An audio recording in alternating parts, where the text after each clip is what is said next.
Hey guys, this week we're going to make something fancy. And guess who's showing up to the party? I fix them right up, and I make them better. Oh. Hey guys, I'm Mike and I Make Stuff. Last week we got into making a marking knife and we talked about making ourselves a mallet. Got that taken care of, and it got me thinking we should make a couple of more little hand tools. I think it'll give you guys some really good confidence to be able to go out and make some other things that may be a little bit seemingly out of your reach. I think we can do it. So this week we're going to make ourselves a marking gauge as opposed to a marking knife. It's going to be really... Alright guys, welcome back to the bench. Welcome back to my belly. So what we're going to do today is a marking gauge, which is a little different than a marking knife. Now we ended up doing that last week. There it is. Looks great. Did a wonderful job putting this together, a marking knife. Now the advantage to this over using something like a pencil is that I can get very precise with my lines. I covered this in last week's video. We're going to get that same kind of accuracy out of being able to put a parallel line on an edge. Let me explain what I mean. Say you have a piece like this. You could accomplish this with something called a combination square. It's one of these guys right here. You can set this to a particular distance. Let's just call this 3 inches, why not? And you can use this as a fence to reference a consistent line across your piece, just like that. We're going to accomplish that the same way, but we're going to combine the accuracy of the marking knife with the combination square so that we'll be able to do something really great. And truthfully, in fact, if you guys didn't know, there's a little nubbin on the back of your combination square if you have one. If you unscrew that, it has a scribe that you can use for the exact same purpose. Now this week, as I prepared to get ready for this video, I went and did an alley run. I talked about what all that's about, and I could not believe it. Somebody had busted a dining room table, and a lot of it was absolutely mangled, but I looked at the table legs, and wouldn't you know it, here's one of them that busted. And I looked at that where it broke, and I said, wait a second. Is that walnut? Sure enough, the first cut I made into this thing, that unmistakable smell. Yes, black walnut. So I lobbed myself an end off, and in the interest of not making everything out of garbage, I'm going to make my marking gauge out of fancy garbage. I cut myself a block and a shaft that I'll be able to hook my marking tool to. These will go through each other. You'll see how it all works in just a minute. Let's get you some dimensions in case you're interested. Alright, so the shaft that I cut is right at 1/2 inch by right at 5/8 of an inch. Right at 7 inches long. This guy is about 4.5 inches long. There's about 2 inches across and 1.25 inches deep. The only critical measurement that I took into consideration here was this 1/2 inch dimension, and I did that because my 1/2 inch chisel will fit up to that exactly, and that lets me make a perfect mortise when I get ready to cut my square hole in this so that we can put them together. So the things that we're going to need is a couple of pieces of wood. They don't have to be walnut, they don't have to be fancy, they don't need to be anything. Just as long as you got something roughly about this size. We're going to need our marking knife. We're going to need some kind of square. We're going to need a chisel and some kind of a screw that we can use as a thumb screw that we'll be able to tighten.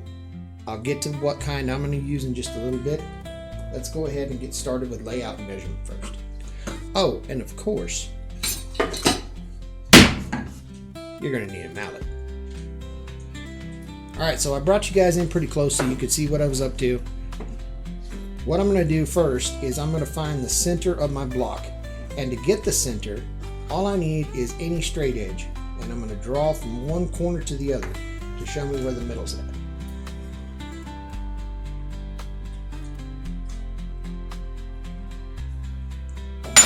So there's my center. I'm also going to give myself vertical and horizontal lines through that center so that I can center my mortise. This will all make sense in just a minute, I promise you. And here I am using the pen when I got a marking knife right there. But I want all of these marks gone later, so I don't want to scribe anything in there just yet. Now we know the Dremel beam that we're going to be using is 1/2 inch by 5/8. We want it oriented this way. So if it's 1/2 inch, 5/8, that means I'm going to measure 1/4 inch to either side, and I'm going to measure 5/16 top to bottom. And that's where I'm going to lay out my hole. Here we are. So up and down we want 5/16, and side to side we want 1/4 inch. Now I can start using my marking knife. And the reason that I'm using the marking knife here, and I didn't previously, is because the marking knife is serving two purposes here. First off, it's giving me the line that I need for my layout. But secondly, it's cutting all of these fibers. The grain is going this way, so it's cutting all the fibers so that I don't have tear out when I come back to start chiseling out my mortise. Do the same on the other side.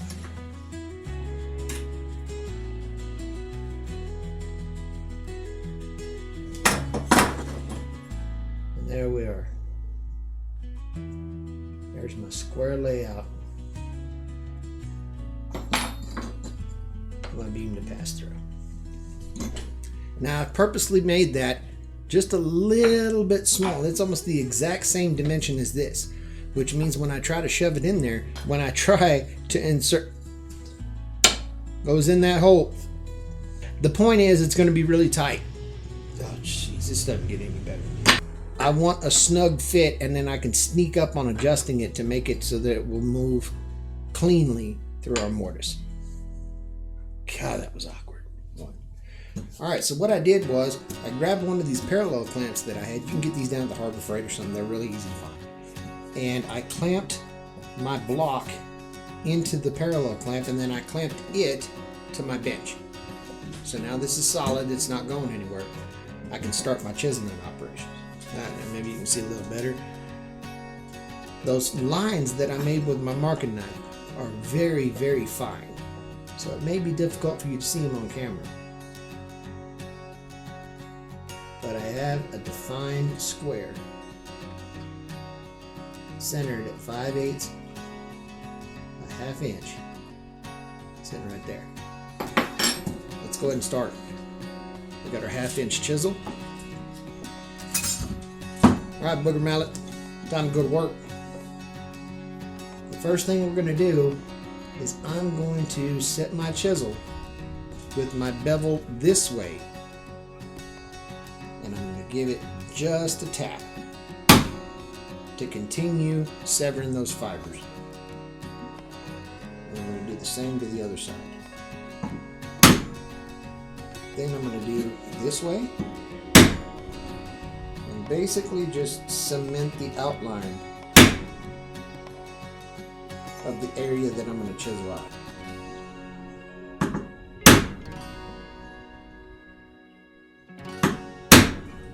Perfect. The reason that I point the bevel of the chisel inward into the place where I'm going to cut out is because as this wedge drives in, it's actually going to shove off to the side just a hair, because this is going to take the tendency of going the path of least resistance, and if it's trying to go through a bunch of wood, well then it's going to slide off this way, and I want that to end up coming this way as much as possible. But at the same time, remember we drew this layout incredibly tight, so when I do these first lines, that first slap is going to send the chisel that way just a hair, just the tiniest bit, and that may give us just enough clearance for the fit that we want. So now we've got our scribe lines all laid out. We've established the knife wall. I'm going to bring my chisel back with the bevel up, a couple of little taps.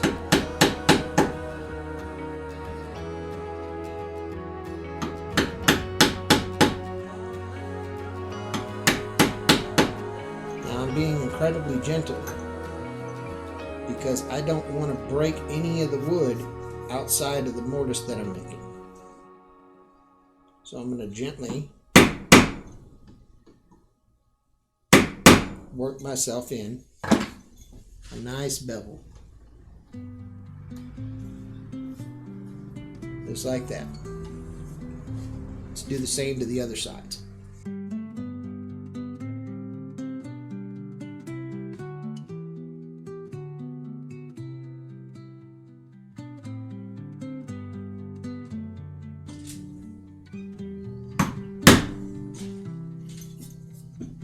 Perfect.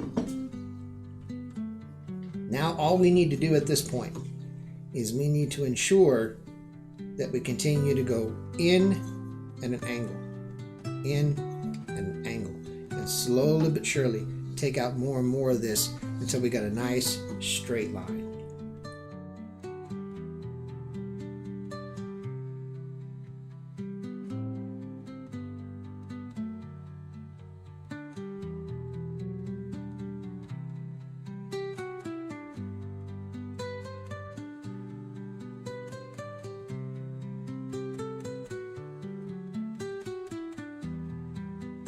So far, it looks like booger mallet's holding up pretty fine.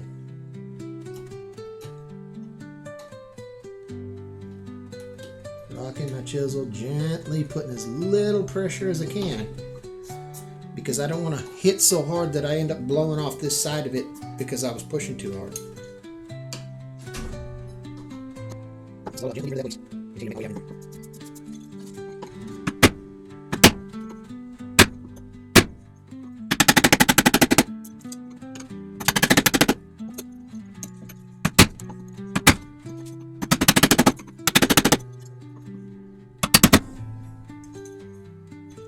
Now as I continue to go down, I'm reconciling the sides and making sure that they stay good and true. And I continue to cut those fibers so that I don't even tear out on those edges either.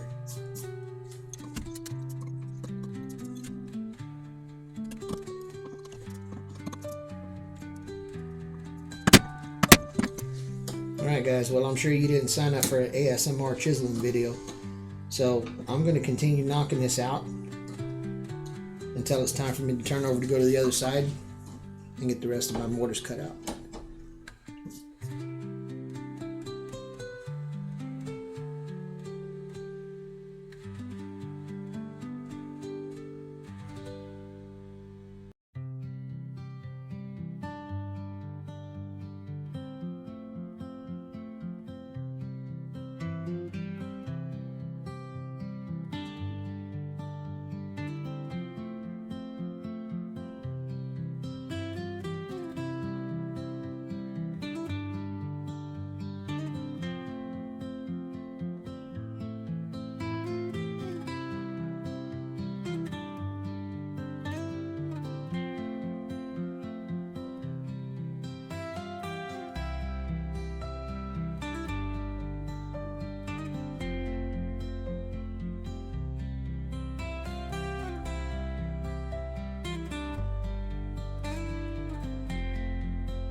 And there we go.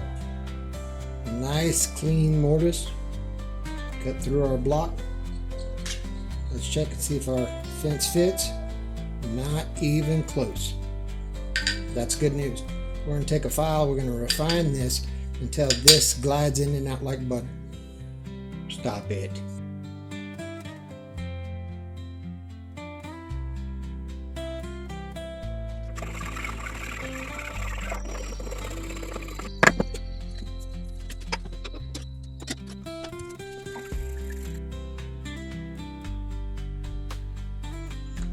Oh, we're getting real close. Yeah, that's what she said, right?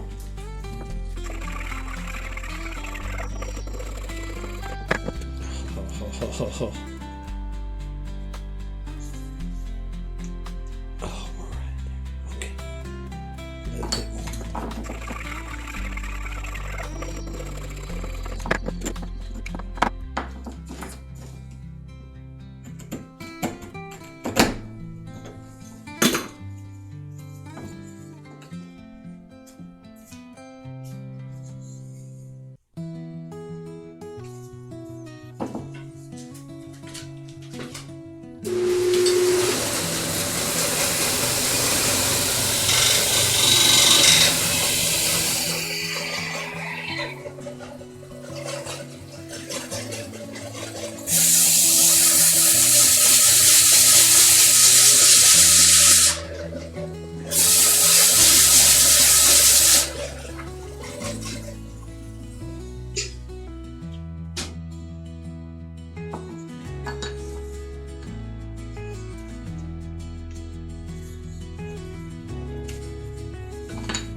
Closer.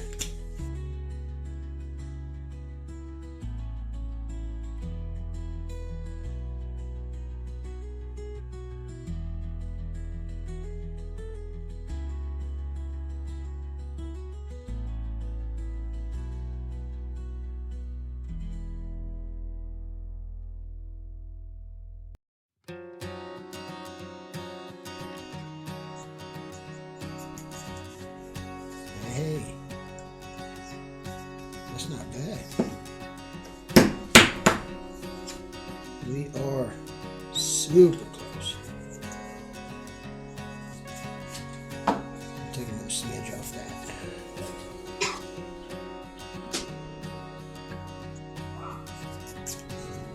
That's what I'm talking about. All right. We'll put some bevels on this. Trim up these corners. Be right back. Alright, so we've got everything set up. We've got our mortise done. It's starting to look more like a marking gauge at this point. We've got a nice snug fit in that mortise, which is good. Now we need a cutting point. Like, we need something with a point that'll do our same job that our marking knife is doing. And for that, I got a nice finishing nail. Now I cut it so that it is just a hair longer than this distance here. That way it'll barely protrude out the other side. Now I need to get a cutting edge on this little nail, which isn't hard to do. Take a little bit of work, and then we'll start mounting it in there. I'm going to use our buddy sandpaper on the glass. This doesn't have to be terribly precise, except that I want a nice keen edge on the tip of the nail. So what I'm going to do is I'm going to hold it in my adjustable pliers here. I don't know if you can say the V word referring to these, but you guys know what I'm talking about. And I'm just going to start working that nail.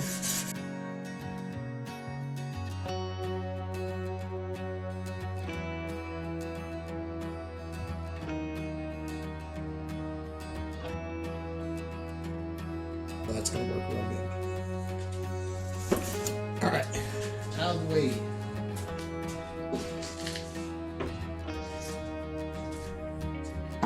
All right, so now we want to put our new cutter into our bevel, or into our marking gauge. But this is such a small piece, I still risk splitting the wood if I decided that I was just going to try to drive this in like a nail. So I'm going to pull this apart,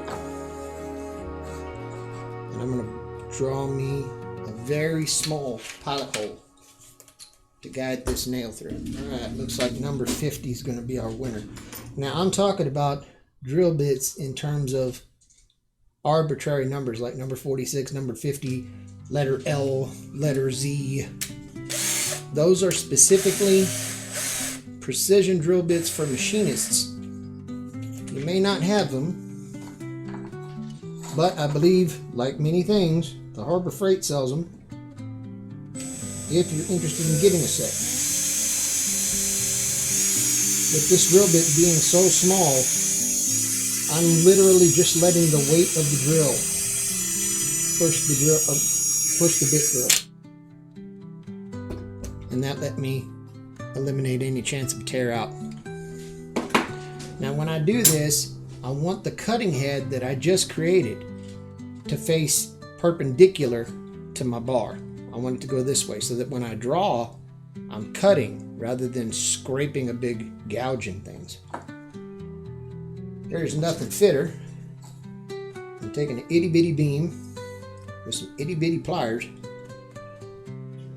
to drive an itty bitty nail. And I guess I need an itty bitty hammer.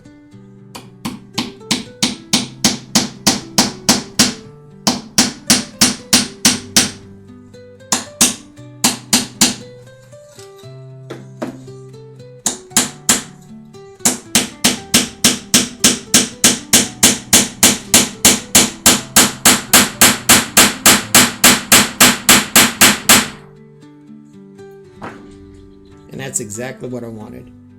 If you can see that, it's just barely come out the other side to give me a good cutting edge. All right, so now that we have our beam set and ready to go,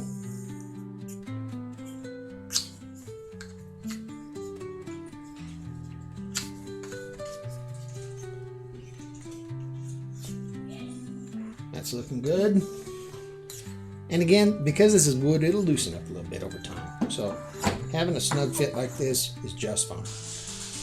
But now I need to have a way to lock it in place when I need to. And thankfully, our friends that put together all that knockdown particle board crap, they use some fasteners that are going to come in real handy. These are threaded inserts. And what you can do is you can bore these into wood and it'll give you a metal threaded hole that you can screw a bolt into. And that's going to be just the thing, because as it protrudes from the other side, it will apply pressure to our point beam and lock it in place. So now we're going to run a hole through here. Now I chose a very specific drill bit. I chose one that was as big as the inside diameter behind the threads, so that the threads will screw into the wood. Let me get a punch so that I can make sure that goes.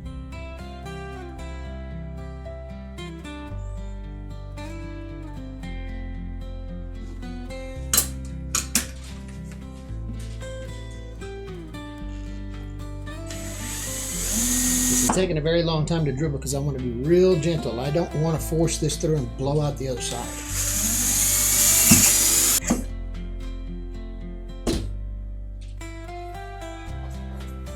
No blowout, we're good to go. I'm also not the type to try to solicit any kind of stuff like this, but if you're getting any value about what I'm doing, please consider whether or not I've earned a subscription. Hit the like button, all of the things. It helps other people be able to discover me. Much as if this is your first time here, you discovered me because of somebody else doing it.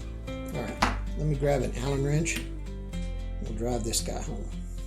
You know what? I think I'm going to put a little bit of a countersink on that hole to help me out.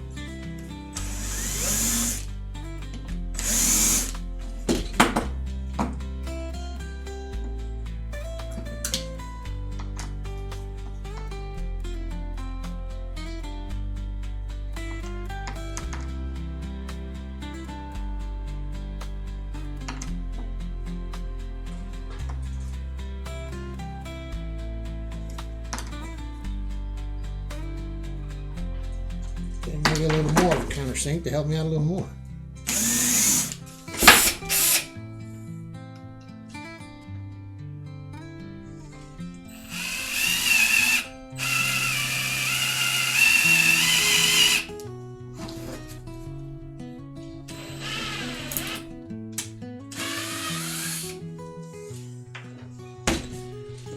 We'll run that hole just a little bit bigger, I think.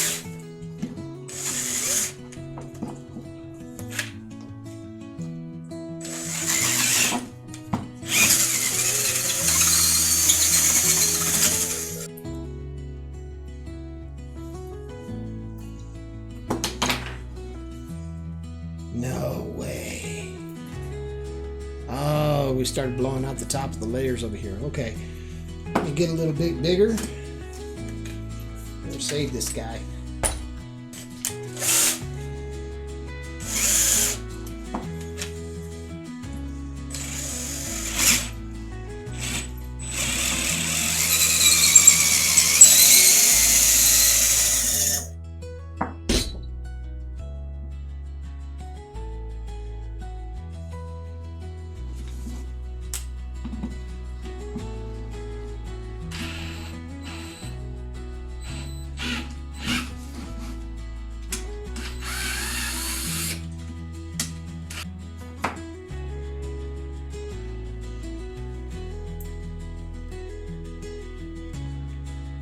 All right, so what we got here is a disaster. Look at that.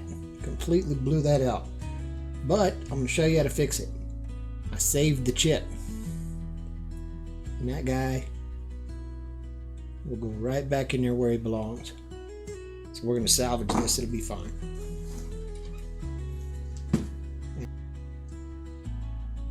We're going to see our piece right back where it lived.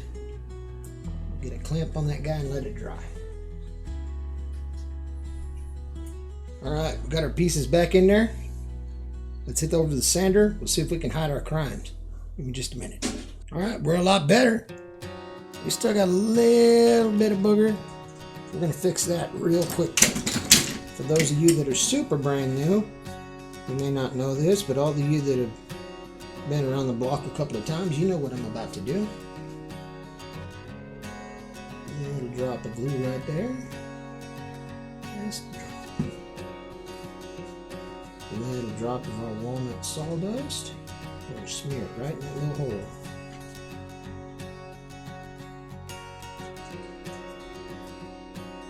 And with any luck, it'll be like it never even happened. Alright, well, if I'm not careful, I'm going to start giving off the appearance that I know what I'm doing. We are ready for assembly. Let's see how our marking gauge comes together. Nice little thumb screw.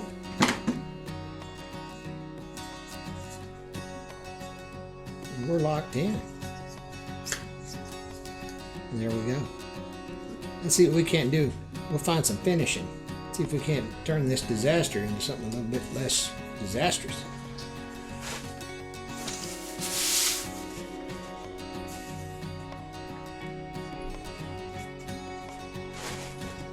Alright y'all, for the finish I'm going to use Danish oil.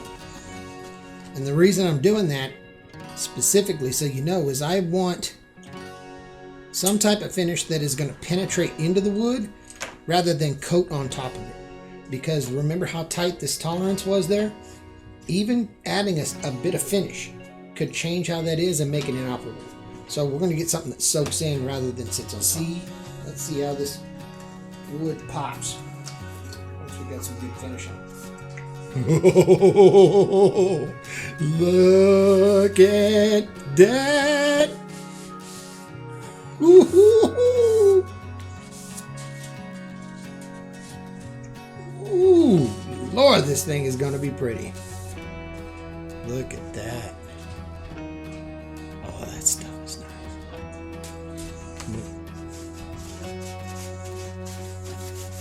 Yeah, the big money shot. Here you go, guys.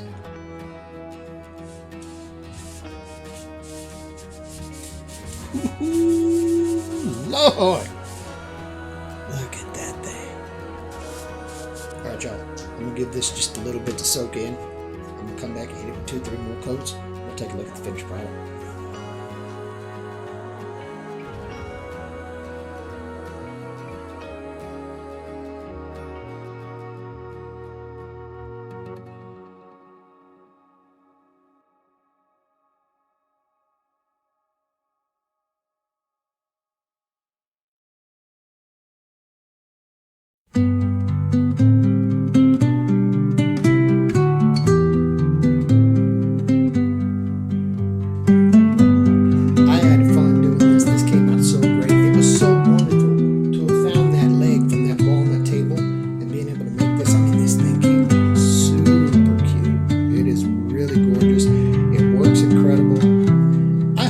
Enjoy watching that. I hope you got inspired to do it yourself.